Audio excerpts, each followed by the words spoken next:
favourite in that fight if it were to happen?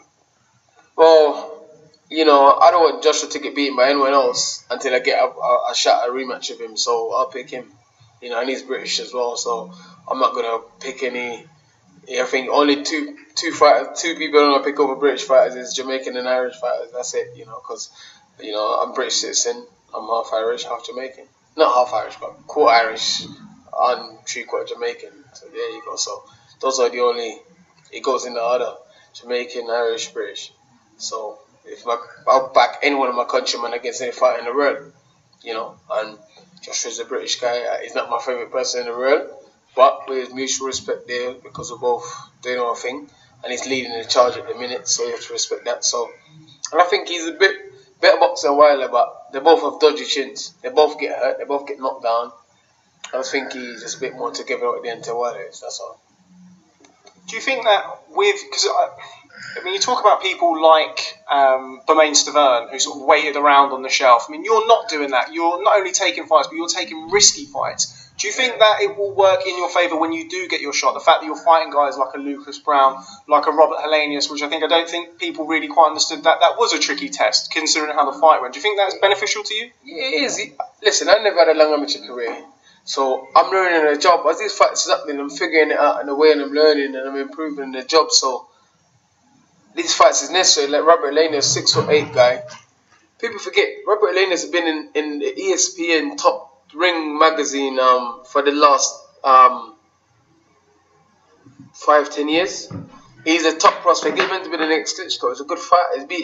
He's the only man to knock out Samuel Peter and Lamont Bruce apart from Klitschko.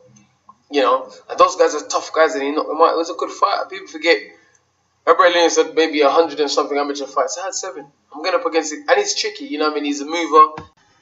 Dillian Whyte has some words for his possible future opponents, Wilder and Joshua.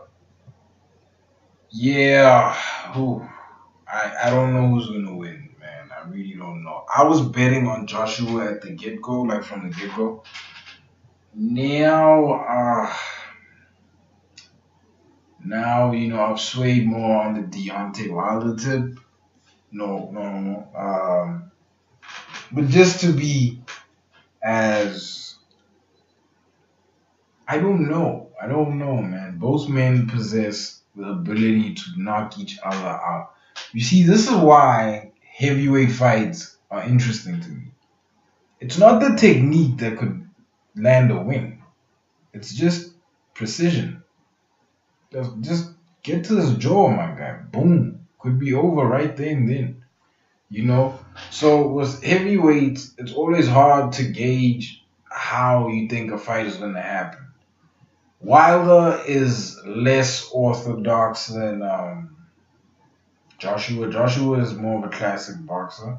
Let me put it like this. He has more technique on his belt than Wilder. But Wilder's way of boxing has worked for him. You can't deny it, you know.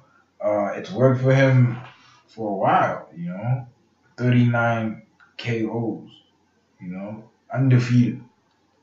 He's only been rocked how many times? Like 5 times actually, right? It's 5. But yeah, you could say they have suspect chins, you know. He said that.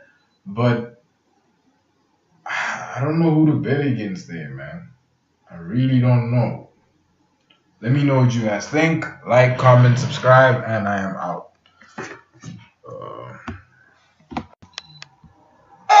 Your guys talk too much. And you know what interesting? I understand how crazy power UFC PR machine. Your guy, beginning of the year, he cut like chicken. End of the year, he fight for the title. Crazy. Hey, you know guys, this is true. This is not trash talking. Hey guys, Irish only 6 million. Russian 150 million. I wanna fight for your chicken because this is #1 easy fight in lightweight division.